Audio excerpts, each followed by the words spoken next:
Yes. I was just looking at this RCW 9A.44.120, the admissibility of a child statement. Yes. Statement made by a child when under the age of 10 describing any act of sexual contact or describing any act of physical abuse of the child by another. I just wondered that declaration of Jessica. Yes. It looks to me like juvenile offense just adjudications. Yes. A statement may not be admitted under this section unless the proponent of the statement makes known to the respondent of a dissolution of marriage intention to offer the statement, the particulars of the statement sufficiently in advance to the proceedings to provide more advance.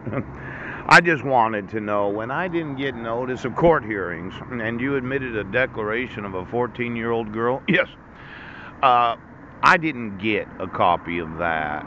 Is the dissolution of marriage legal? You're going to have me paying child support for the rest of my life without an actual. Well, I just wanted to know because it says here sufficiently in advance of the proceeding to provide adverse party. Yes. With a fair opportunity to prepare to meet the statement. Now, there seems to be a lot of state laws. Any offense that is under chapter a criminal conspiracy to commit an offense classified as a kidnapping offense under this subsection would be classified as kidnapping under this. I'm just wondering when is it? Oh, arraignment, no contact order. A defendant who is charged by citation, complaint, or information with an offense involving harassment and not arrested shall appear in court for arraignment within 14 days. Pooch. It seemed that the prosecuting attorney. Now, you waited 7 weeks to file the 2-count criminal complaint, and I was sitting here. Yes. And you decided that I'm going to a cell hearing and that you're going to admit me to a mental facility.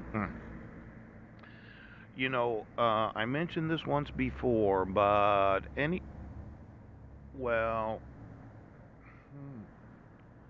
communicate directly, malicious harassment. Now, malicious harassment in the Seattle Police Department literature means homeless people. Oh, a protected class of individuals that are indigent. Ouch! Now, I thought that it was actually malicious harassment to arrest me multiple times. Yes, for crimes I didn't commit. When I gave you a copy of the protection order and the petitioner didn't sign it.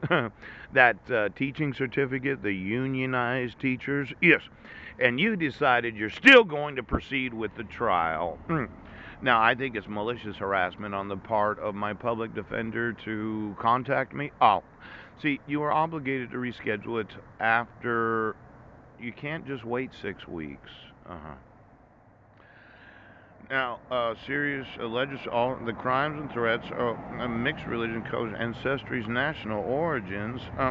It's malicious harassment on the part of police departments to refuse to enforce the actual laws of the United States. Now, threats motivated by bigotry and bias goes beyond the state interest in preventing other felonies or misdemeanors such as criminal trespass, malicious mischief.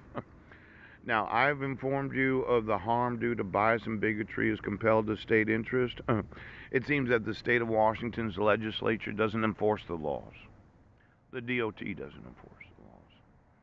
Now, who's the malicious, harassing public defender's office in Jefferson County that called me 20 minutes before 5 so as to, and then decided 6 weeks later that we're going to proceed?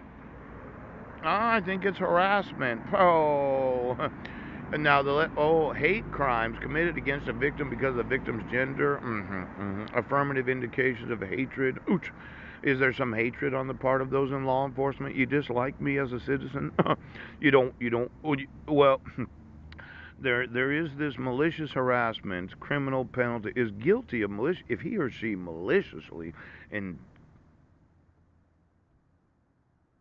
physical injury to the victim causes physical damage, destruction of property. Nothing in the section identifies the section beyond these rights of protection exists under the federal, state constitution, civil laws of the state of Washington. Now, shall be liberally construed in order to effectuate its purpose. Oh, seems that somebody's been issuing fraudulent court orders for 7 years and 4 months, and every time I email you the documentation of the fraud and the forgery, you decided to amp up your terrorism, your malicious harassment, your refusal to enforce the laws. Oh. Now, it says in malicious harassment, yes, I could sue the Jefferson County Public Defender's Office and get $10,000 plus attorney fees and costs for deciding to have a cell hearing after you didn't reschedule. Uh-oh, somebody's harassing me. Now, I know $10,000 doesn't sound a lot to you, but to me, just sitting here, I'd like to get that. Sheriff, I'd like to get these damages.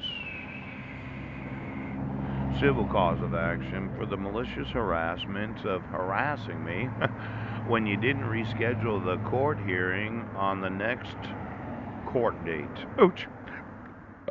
Now, let's see. Failing to summon assistance. A person is guilty of the crime of failing to summon assistance if he or she was present when a crime was committed against another person.